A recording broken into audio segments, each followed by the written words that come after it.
Hi നമസ്കാരം സുഹൃത്തുക്കളെ. അപ്പോൾ നമ്മൾ മറ്റൊരു സൈറ്റിലാണ്, നമ്മളെ പോറത്തോംബ്രിക്കോണ്ട് പടവ് നടക്കുന്ന ഒരു സൈറ്റിലാണ്. ഭയങ്കര വെയിലാട്ടോ ബ്രിജേഷ് ഭായ്, എന്തൊരു വെയിൽ. നിങ്ങൾ അവിടെ എങ്ങനെ അവിടെ പണിയെടുക്കണേ? എന്താ ചെയ്യല്ലേ? ഇവിടെ നല്ല സുഖമുണ്ടല്ലോ, എന്താ തണുപ്പ്, നല്ലൊരു മരത്തിന്റെ ചുവട്ടിൽ നിൽക്കണ പോലെ ഉണ്ട് കേട്ടോ. ഈ കട്ടന്റെ പ്രത്യേകത അല്ലേ? അടിപൊളി കേട്ടോ. അപ്പൊ വെറുതെ അല്ല ഈ കട്ട കൊണ്ട് പടുത്താല് ചൂടുണ്ടാവില്ല, തണുപ്പുണ്ടാവും എന്ന് പറയാൻ കാരണം അത്രയും പൊരി വെയിലത്തുനിന്ന് ഈ ഒരു കടലത്തേക്ക് ഇവിടെ വന്ന് നിന്നപ്പോ ഉണ്ടാവുന്ന ആ വ്യത്യാസം നമുക്ക് പണി നടക്കണ വീട്ടിൽ തന്നെ അറിയണ്ടേ. അപ്പോ എന്തൊക്കെയാ വിശേഷം? സുഖല്ലേ? നമ്മളെ കോഹിനൂറിൽ നിന്ന് അന്ന് കണ്ടതാണ്, നമ്മളെ നാട്ടിൽ നിന്ന് അന്ന് കണ്ടാണ്. ഇപ്പൊ കുറച്ച് ദൂരത്താണ്, എറണാകുളം സൗത്ത് പറവൂരിലാണ്. അപ്പൊ അടുത്തൊരു വീടിന്റെ ഒരു അടിപൊളി ഒരു എത്ര സ്ക്വയർ ഫീറ്റ് വീട്? 1700 സ്ക്വയർ ഫീറ്റിന്റെ ഒരു പ്രത്യേക മോഡൽ വീടിന്റെ ഒരു വർക്കാണ് ഇപ്പൊ നടക്കുന്നത്. ലിൻഡലൈറ്റ് കഴിഞ്ഞില്ലേ? ലിൻഡലൈറ്റ് കഴിഞ്ഞ്. അപ്പൊ ഞങ്ങൾ ഇതിലെങ്ങനെ വന്നപ്പോ നമ്മളെ പ്രതീഷിന്റെ വർക്ക് ഇവിടെ നടക്കണ്ടെന്ന് പറഞ്ഞപ്പോ ഒന്ന് കാണാൻ വേണ്ടി വന്നാണ്. അപ്പോൾ നമ്മളെ വർക്ക് എന്ന് പറയുമ്പോൾ എങ്ങനെയാണല്ലേ ഈ രീതിയിൽ വയറിങ് നടക്കുന്നത്. ഇതേപോലെ ബോർഡുകളൊക്കെ ഇതിന്റെ കൂടെ നല്ല രീതിയിൽ തന്നെ ഫിറ്റ് ചെയ്യും അല്ലേ? ഇതിന്റെ പടവ് കഴിഞ്ഞാൽ ഓൾമോസ്റ്റ് ഒരുവിധം പണിയൊക്കെ കഴിഞ്ഞു അല്ലേ? പിന്നെ ഒന്ന് പോളിഷ് ചെയ്യാൻ, ക്ലിയർ അടിക്കാനേ ഉള്ളൂ. ഈ ഇവിടെ ഒട്ടിക്കും, ഇതേ മോഡലാക്കും. അതായത് ഇതിന്റെ പീസ് ഇതുപോലത്തെ ഇതേപോലത്തെ പീസ് ഉണ്ട്. ഇത് ഉണ്ടാക്കി ഒട്ടിച്ചാണ്, കോർണർ വെക്കാൻ വേണ്ടി ഒട്ടിച്ചാണ്. ഇതേപോലത്തെ ഒരു പീസ് എടുത്തിട്ട് ഇവിടെ ഒട്ടിക്കാനുള്ളതാണ്. അപ്പൊ ഇതൊക്കെ സെയിം ആയി മാറും. ഇതില്ലേ, ഇത് ഒട്ടിക്കും, ഇത് ഇതേമാതിരി ഒട്ടിക്കും അല്ലേ? ഇത് വെട്ടി തിരിച്ച് അവിടെ ഡാമേജ് ചെയ്യുന്നുള്ളത് പൊട്ടിയുള്ളത് ഒഴിവാക്കാനുള്ളതാണ്. വേറെ അതേമാതിരി കട്ട് ചെയ്തിട്ട് ഗമ്മ വെച്ച്, ഇത് ഗമ്മ വെച്ചിട്ട് ഒട്ടിക്കാം, ഗ്രൗട്ടിൽ തന്നെ ഒട്ടിക്കും. നല്ല സ്ട്രോങ് അല്ലേ? അപ്പോൾ അങ്ങനത്തെ ഒരു വർക്ക് ഇവിടെ നടക്കുകയാണ്. അപ്പോൾ ഈ ഒരു കട്ട എന്ന് പറയുമ്പോൾ നമ്മളെ ബാംഗ്ലൂരിൽ നിന്ന് വരുന്ന പോറത്തോംബ്രിക്സ്, അതായത് നമ്മളൊരു ഇലക്ട്രിക് ചൂളയിലൊക്കെ ചൂടാക്കിയിട്ട് കറക്റ്റായിട്ട് വരുന്ന മെൻ്റൊന്നും ഇല്ലാത്ത ടൈപ്പ്. നമ്മുടെ കേരളത്തിൽ വരുമ്പോൾ ഏകദേശം എത്ര റേറ്റ് വരും ഈ ഒരു കട്ടയ്ക്ക്? അത് പല ഡിസ്ട്രിക്റ്റിലും പല എമൗണ്ട് ആയിട്ട് വരിക.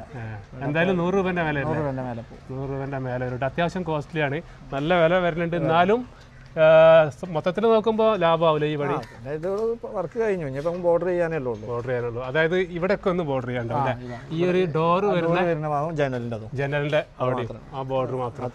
അതായത് ഇപ്പൊ ഇവിടെ ഇതിപ്പോ ജനലിൽ നിങ്ങൾ ഒഴിവിട്ട് വെച്ചാലേ? ഇതിലിപ്പോ സെന്ററിലാണ് വരിക ജനല്. അതെ, സെന്ററിൽ ജനല് വന്നു കഴിഞ്ഞാൽ ഇവിടെ ചെറിയൊരു ഗ്യാപ്പ് വരും. ഈ ഒരു ഗ്യാപ്പ് സിമെന്റിന്റെ പ്ലാസ്റ്റർ ചെയ്യേണ്ടി മൊത്തത്തിൽ ബോർഡർ ആയിട്ട് ഇവിടേക്കും കൂടി വരും അല്ലേ? പിന്നെ ലിൻഡർ ഇതാ ഇങ്ങനെയായിട്ട് വരിക.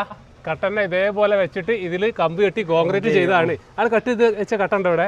നമ്മൾ നാളത്തെ വീഡിയോയിൽ നമ്മൾ കാണിച്ചു കൊടുത്തിട്ടുണ്ടായിരുന്നു, ഒരുപാട് ആൾക്കാർ കണ്ടിട്ടുണ്ടായിരുന്നു. ഇങ്ങനെയാണ് വരിക. അപ്പോൾ ഇതാണ് നമ്മളെ ലിൻഡറിന്റെ കട്ട. അതായത് ഇവർ ഈ കട്ടേന്റെ ഉള്ളു തുറക്കാണ്, പുറത്തെ ഈ ഒരു 3 ഭാഗം ഇവിടെ നിർത്തിയിട്ട് കട്ട് ചെയ്തിട്ട് ഇത് ലിൻഡൽ വരുന്ന ഭാഗത്ത് ഇങ്ങനെ വെച്ച് കൊടുക്കും. ഇതിൽ കമ്പി കെട്ടിട്ട് കോൺക്രീറ്റ് ചെയ്യുമ്പോൾ കുറച്ച് റിസ്ക് അല്ലേ? പൊട്ടിപ്പോയാൽ പോയതല്ലേ, പിന്നെ ഒന്നും ചെയ്യില്ല. പിന്നെ നമ്മൾ രണ്ടാമത് പീസ് വെച്ച് ഒട്ടിച്ച പോലെ തന്നെ നമ്മൾ ചെറിയൊരു സപ്പോർട്ട് എടുത്തൊക്കെ വെക്കേണ്ടി വരും. സപ്പോർട്ടിന്റെ ആവശ്യം വരുന്നില്ല, അത്യാവശ്യം സ്ട്രോങ് ഉണ്ട്. ഓക്കെ, അപ്പോൾ ഞാൻ വേറെ കാണിച്ചു തരാം. അപ്പൊ നമ്മളവിടെ ഇതുണ്ട്, അവിടെ നമ്മളെ DB വെച്ച ഭാഗത്ത്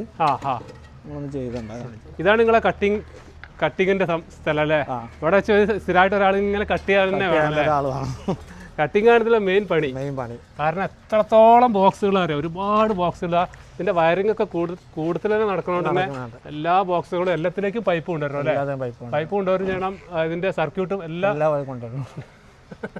എല്ലാത്തിലും വരണം. അപ്പൊ കുറച്ച് റിസ്ക് ആണ് പണി. അതിനനുസരിച്ച് കുറച്ച് റേറ്റ് വേണ്ടി വരും അല്ലേ? പിന്നെ എന്താ വെച്ചാൽ ഇതിന് തേക്കണ്ട, പിന്നെ പെയിന്റ് അടിക്കണ്ട, കുട്ടിയിടണ്ട, ഒന്നും ചെയ്യണ്ട. ഇതിപ്പോ എങ്ങനെ ചെയ്ത് കഴിഞ്ഞാൽ ഇത് കഴിഞ്ഞ്. ഇനിയിപ്പോ ഇതില് ചെറുതായിട്ടൊന്ന് ആസിഡ് വാഷ് ചെയ്യാം, ക്ലിയർ അടിക്കാം. ഇതിൽ ജസ്റ്റ് നമ്മളൊരു ഇത് ചെയ്യും, ഗ്രൗട്ട് തന്നെ പെയിന്റ് ആഡ് ചെയ്തിട്ട് ജസ്റ്റ് ചെയ്ത് കൊടുക്കും.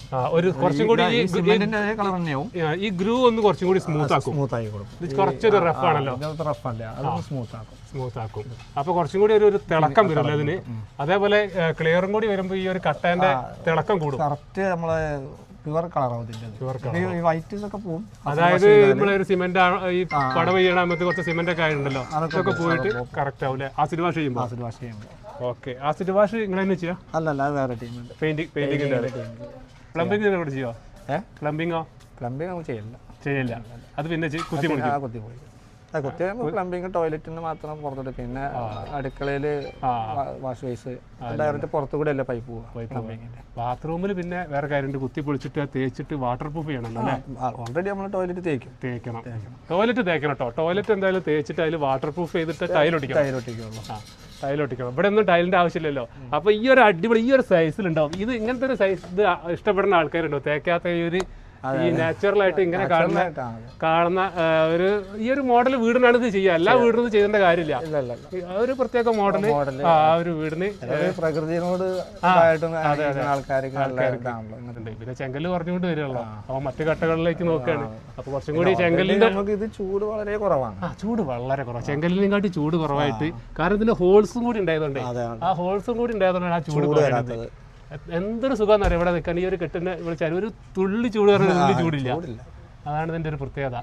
അപ്പോൾ വർക്ക് ഇതേപോലെ സൺഷൈഡ് എന്ത് ചെയ്യും? സൺസൈഡ് നമ്മൾ ഓരോ പ്ലാനിനനുസരിച്ച് ഇതിപ്പോ ഇൻഡസ്ട്രിയിൽ നമ്മൾ ചെയ്യാണ്. ഒറ്റക്കൂട്ടാ മോൾക്ക് അപ്സ്റ്റെയർ ഇല്ല. ഇൻഡസ്ട്രിയിൽ നടുമുറ്റുണ്ട് ഇതിന്. നടുമുറ്റല്ല, ഇതൊരു കോർട്ട്യാർഡാണ്. ഇവിടെ ഒരു കോർട്ട്യാർഡ്. അപ്പൊ നമ്മൾ ഈ ഒരു വീട് എന്ന് പറയുമ്പോൾ കുറച്ച് വിശാലമായിട്ടുള്ള ഒരു വീടാണ്. അവിടെ ഒരു ലിവിംഗ് ആയിട്ട് വരും അല്ലെ? ലിവിംഗ്, ഒരു ഹാള്, ഇതൊരു കിച്ചൺ ആണ്. ഇവിടെ കിച്ചണാ മുന്നിൽ തന്നെ വെറൈറ്റി ആയിട്ട് ചെയ്യാണ്. പണി കഴിഞ്ഞ് നമുക്ക് പണി ഏകദേശം കഴിയുമ്പോൾ ഇതിനെ വരികയാണെങ്കിൽ നമുക്കൊരു ഹോം ടൂർ ചെയ്യണം അവിടുന്ന്. അപ്പോൾ അവിടെ ഒരു കിച്ചണ്, ഇതൊരു വലിയൊരു കോർട്ട്യാർഡ് അല്ലേ? നല്ല രസമുണ്ടാവും ഇവിടെ. ഇവിടെ ഒരു കുടുംബസമേതം ടൈം സ്പെൻഡ് ചെയ്യാൻ പറ്റിയ നല്ല അടിപൊളിയായിരിക്കും. അപ്പൊ 2 ബെഡ്റൂം അല്ലേ? 3 ബെഡ്റൂമാ. ഒരു ബെഡ്റൂം നേരെ ഇവിടെ, ഒന്ന് അപ്പുറത്ത്, ഒന്ന് അതിന്റെ അപ്പുറത്തുണ്ട് അല്ലേ? അപ്പൊ ബെഡ്റൂം ഒക്കെ ആ ഒരു സൈഡിലേക്ക് പോകും. അടിപൊളി, നല്ലൊരു പ്രൈവസി അല്ലേ? ഇവിടെ സ്റ്റെയർ, ഇവിടെ മറ്റേ പൈപ്പിൽ വരാ ജിയയിൽ ഒരു സ്റ്റെയർ വരും. ഇവിടെ ഫുള്ള് ഓപ്പൺ. അപ്പൊ മുകളിൽ ഇവിടെ എന്താണ്? ഇവിടെ സ്റ്റെയർ കേസ് ആയിട്ട് അങ്ങനെ മേലോട്ട് ഒരു ഡബിൾ ഹൈറ്റില് അവിടെ കയറി നിൽക്കും. ആ ഒരു നല്ല പ്രൈവസിയിൽ 3 റൂം അവിടെ വരും. ഓക്കെ, അടിപൊളി വീട്. കോർണർക്ക് വരുന്ന കട്ടുണ്ടല്ലോ, ഇതേപോലെ കോൺക്രീറ്റ് ഇട്ട് നിറച്ചിട്ട് ഇതും കൂടി ഒട്ടിച്ചിട്ട് കോർണറിൽ വെക്കും. അപ്പൊ ലോഡ് ബെയറിംഗ് പ്രശ്നം വരില്ല അല്ലേ? വീടിന്റെ എല്ലാ കോർണറുകളിലും ഇതേപോലെ സോളിഡ് ആക്കി വെക്കും കോൺക്രീറ്റിൽ അല്ലേ?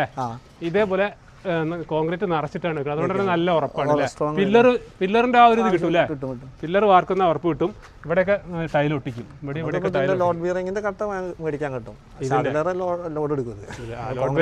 അതായത് ഇങ്ങനെ തിരിച്ച് വെർട്ടിക്കലായിട്ടില്ല. ഇത് തന്നെ ഗ്രൂ വരുന്ന സൈസും ഇല്ലേ? അതുകൊണ്ട് ഉണ്ടല്ലേ? കുറച്ചും കൂടി ഭംഗി ഇതാവൂലേ? പണി സുഖതാണ്. ഗ്രൂ ആകുമ്പോ കുറച്ച് പണീന്റെ പാർട്ട് അറിയില്ല. അത് മാത്രല്ല, ഇത് പോളിഷ് ചെയ്യാൻ ടൈമിലും വൃത്തിയാക്കാൻ സുഖതാണ്. ഇതാണ്. ഓക്കെ, അപ്പൊ അങ്ങനെ ഒരു വർക്ക് നടക്കട്ടെ. അപ്പൊ നമുക്ക് കാണാം. ആയിക്കോട്ടെ, ശരി. Okay, by.